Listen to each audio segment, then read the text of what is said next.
ஓவியா 2026 சட்டமன்ற தேர்தல் ரிசல்ட்டுக்கு பிறகு அதிமுகவில் பல்வேறு குழப்பங்கள் ஏற்பட்டு வந்தது. எடப்பாடி பழனிசாமி, அதாவது அதிமுக பொதுச்செயலாளர் எடப்பாடி பழனிசாமி ஒரு தரப்பினரும், சண்முகம், முன்னாள் அமைச்சர் சண்முகம், வேலுமணி உள்ளிட்ட ஒரு சிலர் ஒரு தரப்பினரும் இரண்டு தரப்பாக பிரிந்து செயல்பட்டு வந்தனர்.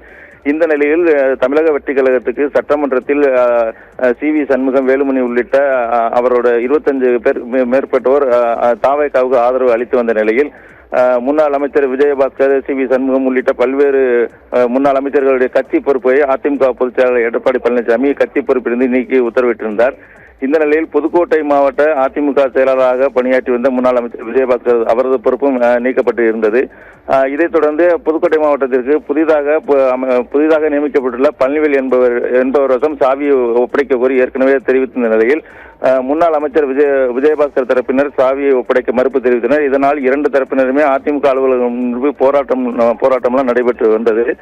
இந்த நிலையில் வருவாய் கோட்டாட்சியர் தலைமையில் நேற்று இரண்டு தரப்பினருக்கும் பேச்சுவார்த்தை நடப்பதற்காக இரண்டு தரப்புக்கும் அழைப்பு விடுக்கப்பட்டிருந்தது. இந்த நிலையில் புதிதாக பதவி வழங்கப்பட்டுள்ள பழனிவேல் தரப்பினர் மட்டுமே மாவட்ட வருவாய் அலுவலகத்திற்கு விசாரணைக்கு ஆஜராகியிருந்தனர்.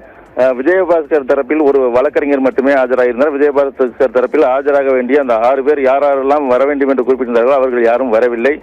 இதனால் அந்த பேச்சுவார்த்தை தோல்வியடைந்தது. இதனாலே இன்றும் மீண்டும் பேச்சுவார்த்தைக்காக இரண்டு தரப்பினருக்குமே நோட்டீஸ் அனுப்பப்பட்டிருந்தது.